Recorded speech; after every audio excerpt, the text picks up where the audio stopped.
Assalamualaikum warahmatullahi wabarakatuh. Perkenalkan, nama saya Ilwati Swati, Fakultas Ilmu Komputer, jurusan Teknik Informatika, semester 7, dengan mata kuliah Perancangan Sistem Informasi, dengan dosen pembimbing Muhammad Agus Eskom MM. Pada video kali ini saya akan menjelaskan materi tentang konsep organisasi. Berikut penjelasannya. Konsep organisasi. Pengertian organisasi. Organisasi merupakan sistem yang saling mempengaruhi dan saling bekerja sama antara orang yang satu dengan orang yang lain dalam suatu kelompok untuk mencapai tujuan tertentu yang telah disepakati bersama. Unsur-unsur organisasi. Unsur-unsur dalam organisasi harus saling bekerja sama dan harus ada dalam setiap organisasinya. Unsur-unsur organisasi tersebut antara lain: A. Orang. Dalam suatu organisasi harus ada sekelompok orang yang bekerja sama dan memimpin organisasi tersebut. Misalnya, dalam suatu perusahaan atau organisasi harus ada direktur. B. Tujuan. Dalam suatu organisasi harus ada tujuan yang akan dicapai, baik itu dalam jangka pendek atau jangka panjang. Misalnya, tujuan jangka pendek adalah perusahaan sepatu merebut pasar 100% dari setiap provinsi di suatu negara. Untuk jangka panjangnya, misalnya pemasaran sepatu dalam jangka 5-10 tahun bisa diperluas di seluruh benua Asia. C. Posisi. Setiap orang yang ada dalam organisasi akan menempati posisi atau kedudukannya masing-masing. Ada yang menempati posisi direktur dan ada yang menempati posisi karyawan atau staf, di mana masing-masing posisi harusnya saling bekerja sama jika ingin tujuan organisasinya dapat dicapai dengan baik. D. Pekerjaan. Setiap orang yang ada dalam organisasi mempunyai jobs atau pekerjaan masing-masing. Misalnya, di bagian gudang akan bertugas mengecek barang yang ada dalam gudang. E. Teknologi. Setiap organisasi pasti membutuhkan yang namanya teknologi untuk membantu dalam pengolahan data untuk menjadi suatu informasi. F. Struktur. Struktur organisasi merupakan pola yang mengatur pelaksanaan pekerjaan dari setiap orang yang ada dalam setiap organisasi tersebut. G. Lingkungan luar. Lingkungan luar organisasi merupakan elemen-elemen yang sangat penting yang sangat mempengaruhi keberhasilan suatu organisasi. Bagian organisasi menunjukkan bagaimana departemen-departemen dan koordinasi sesuai dengan jalur wewenang yang akan dilakukan. Bagian organisasi adalah gambaran struktur kerja di mana di dalamnya menunjukkan hubungan-hubungan, wewenang, dan tanggung jawab yang harus dilakukan.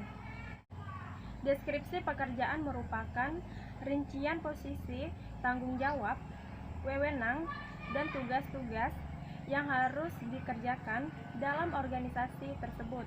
Prinsip organisasi. Prinsip-prinsip organisasi adalah nilai-nilai yang digunakan sebagai landasan kerja dalam sebuah organisasi untuk mencapai keberhasilan yang telah disepakati bersama. Prinsip-prinsip yang ada dalam organisasi adalah tujuan organisasi yang jelas.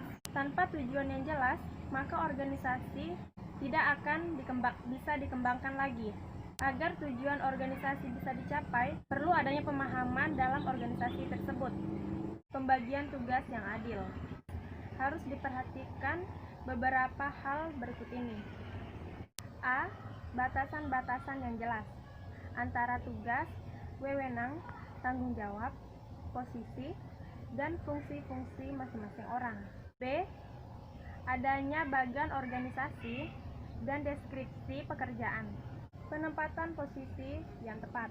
Penempatan yang tepat sesuai dengan kemampuan dan keahlian yang dimiliki akan memperlancar pekerjaan dalam mencapai tujuan organisasi. Adanya koordinasi dan integrasi. Prinsip koordinasi adalah pengaturan orang-orang yang ada dalam setiap organisasi dan pengelompokan orang-orang dalam departemen sesuai dengan posisi dan keahlian yang dimiliki, sehingga memudahkan pengawasan dalam pekerjaan. Struktur organisasi. Dalam struktur organisasi, ada beberapa aspek yang terlibat, yaitu 1. Pembagian kerja.